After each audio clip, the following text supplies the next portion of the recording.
What were you doing in 1984? Maybe you were dancing to hits from Wham, Duran Duran, and Frankie Goes to Hollywood. Maybe you were enthralled with epic movies, such as Ghostbusters, Indiana Jones or The Karate Kid. Or if you were one of the lucky ones, you may have had the newly launched Saab 900 Turbo 16 S on the driveway.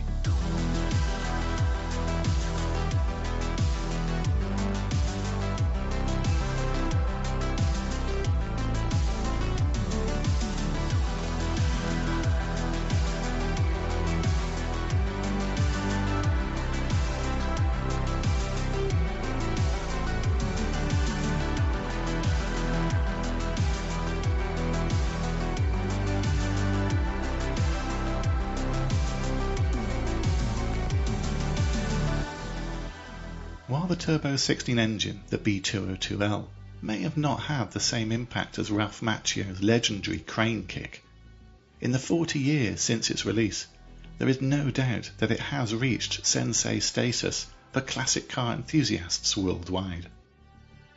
To celebrate the 40th anniversary of the engine, the design, and in my opinion, Saab's greatest moment, the UK Saab Owners Club are dedicating their stand at this year's Classic Motor Show to the 900 T16.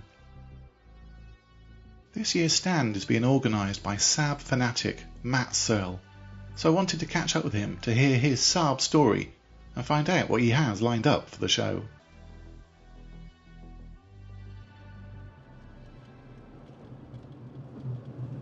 So I'm sat with Matt in his glorious Talladega red Saab 900 T16. Matt, what's your Saab story? How did you end up here? I think it's the motor shows when I was a boy, I think. I used to go every other year. Dad took me. It was the NEC in Birmingham, and then I think it was London between those years. And on one of those visits, 84, I saw the T16 S, the 900 T16 S. Now the 80s were a great decade, I think, for car design, because they could go mad. It was all about excess.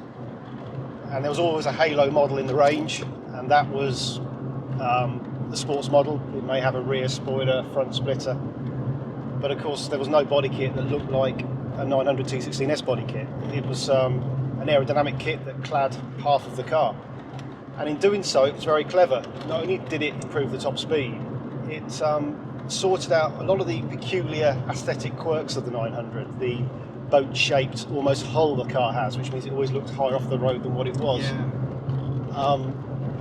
And it's fixed all those. The big impact-absorbing bumpers that the early cars had, it managed to hide their size. So it turned quite a strange-looking car into one that was overtly sporty. And of course, you know, I can't remember whether I understood the engineering of 16 valves and turbocharging as a boy. How old were you at the time? I would have been 12, 13. Oh, okay, yeah. So I'm not sure if I understood it all. But you knew a 16 valve turbocharged car was unusual. It was the only one at the show. No manufacturer had managed to do it. Saab were the first. So you had this incredible body kit, great looking car, very individual car, with performance to match. I always remember there's a Saab advert, and it's the one that really got me into it. It's a black Saab 900 Turbo, tan leather interior, and a very cool dude sort of driving it, window down. I think he even had a black polo neck on. Yeah. And that's the one I had a poster on my wall of it. That made me want the black with the tan interior, and I'm very lucky now to have got that. Did you always want a red one? I knew I wanted a later car. I prefer the look of the sloped front. It's not quite as iconic, I suppose, as the original, but it's a better looking car, in my opinion. And there was more colour options available when she went to a later car. So I'd never had a red car. I wanted one, but to be honest, they're so hard to find in the right spec anyway, that realistically, if you're waiting for a specific colour, you might be waiting a long time. But I'm very happy with the red. I don't think I'd want any other colour now, to be honest. It's, I think it suits the car especially really, really well.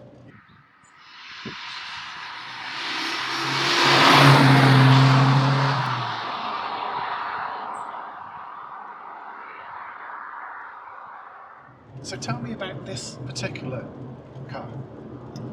Well, this was registered 26th of February 1990 as a company car for 3 years on the company car fleet for a company that sold fuel cards to company car drivers. It was then purchased from the lease company to another member of staff who wanted it as their own car. From there on in, probably another 5 owners, I think, and each one adding some more accessories to it, some more personalisation to it. So it's a very well accessorised car. The whale tail and vent covers are actually fitted from new, because I have a photo of the car practically when it was new with them fitted, which is very unusual to show. So even for someone who has had a company car to suddenly spend their own money on dealer fit options is quite unusual. And what about your suspension? It's the only part of the car that's modified. I've always had modified cars. Everything I own is slightly modified. I just like the stance that a lowered car gives. I think a classic 80s car, just with that small drop in suspension, it makes it look quite cool. It does look It doesn't help with the comfort. I'm sure you're noticing a big difference over yours. Mine's a bit more bouncy, I suppose, than yours, Connected, I think you'll call this. Okay. But hard is the other word. But I don't go far in it. I only use it for fun, and I'd rather put a premium over attempting looking cool than wafting around in luxury. And it looks cool in here as well. You got the original Blaupunkt, is that? This is a modern update version of what would have been here initially. I still have the cassette in here though from when it was, nice. and we've got the graphic equaliser as well. That gives it just that extra bit of 80s chic, I suppose you'd call it, wouldn't it? Nice. Yeah, it looks absolutely fantastic in here.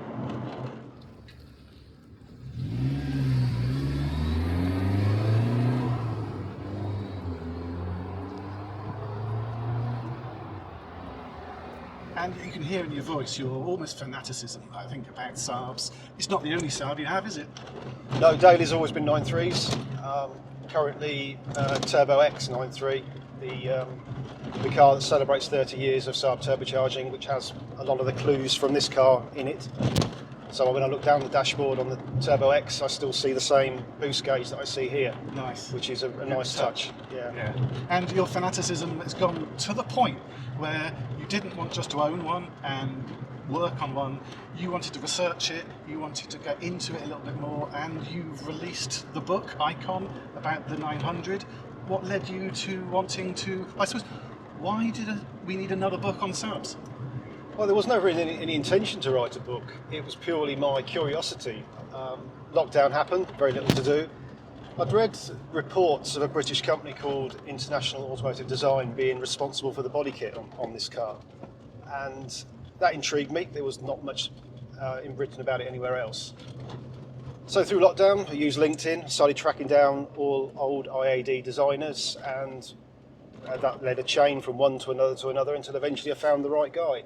And I was fortunate enough to have, he lived in California, a FaceTime interview with him to understand more about it. The information which led right up to the point where it was designed, I then wrote an article which was published in the Classic Car magazine. And that's where the story stopped. And it went down very well in the magazine, and I then left it for a few years. Late last year, I think, realising it's the 40th anniversary this year, I thought, maybe I'll go back to the research, finish it off, let's bring the car to market and cover all of the various versions of it.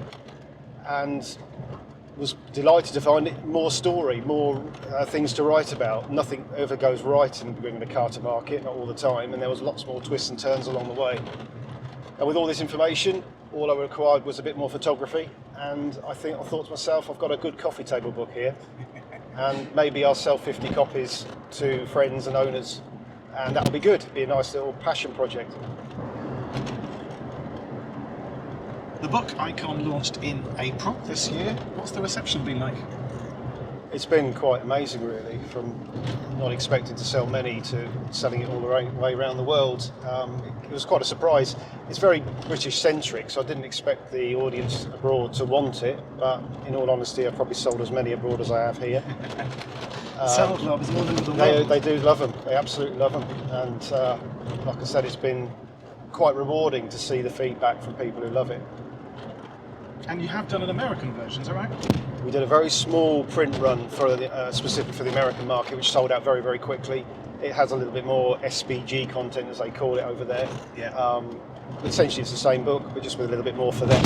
Yeah. Because so many orders were coming in, I felt it was a good idea to do a special print run for them. Yeah.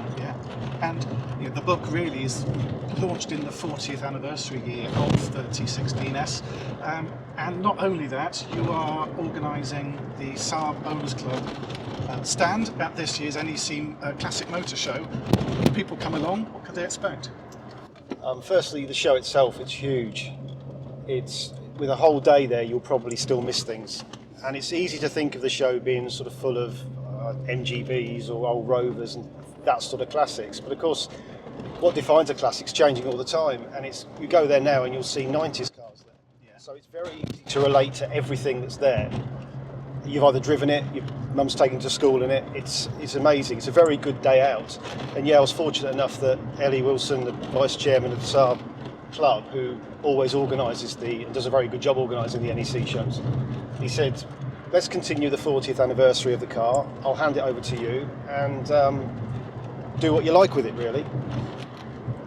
And the first thought in my head was, let's get the cars that are in the book there. So thankfully you've said yes, and Fraser said yes with his model year 84, which is a very rare car. And we also have a run-out model, the Ruby, which is a 93 model. Now that's the car that's been completely restored, so whereas our cars are all sort of worked on and in fairly original spec. You can see the rough edges. Yeah, this one will be the closest thing to looking at a new car. So I think it's a good balance on the stand. But we're really celebrating the engine more than the car. The engine's a lot more iconic because it shaped Saab's future. Because let's be honest, 90% of the petrol cars from that moment on were 4-cylinder, 16-valve, turbocharged 2 litres. So it was a very, very groundbreaking engine for Saab. We've got some nice giveaway stuff. If you come on and have a chat with us on the stand and you're a Saab fan, you've got some nice stuff to take away with you free of charge.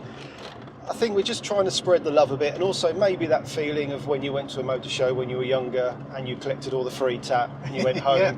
Maybe it's just a bit of nostalgia for people. That was always the best bit. It was. The bag. I always remember those little fluffy toys with wobbly eyes and a strip, which obviously had the logo of the car. Yeah. How many of those could I get and put in my bag when I was 8 going round? Yeah. So we'll have a little bit of fun with that, which is unusual for us to do that, but we thought we'd do it this year as it's quite a special year. It's quite special for me to be back at the NEC, obviously this year on the 40th anniversary. It's going to be 40 years, 2 weeks, 5 days and 2 halls away from when I first saw it. And it's good to bring the cars back, and we have a silver model with a red leather interior just like back then. Fantastic, so it'd be like going back to 1984 again for you. Are you going to dress up like you did in 1984? I doubt very much I'll fit in those clothes, to be honest, Paul. And so, yeah, all this is and more at the motor shows going on, so it'd be great if people come. Where can they follow you if they want to follow progress on the way to the show, which is the 8th to the 10th of November? I don't know what my handles are. Oh, do you know? I mean, I think it's the Saabist, but there's underscores and stuff. There's underscores somewhere, and the Twitter's different to Instagram. Saabist. So I think you might just have to put it on the end of the link, to be honest. I'll put it on the screen. Yeah, don't worry. I'll put it on the screen. I don't know what they are. Thanks for watching.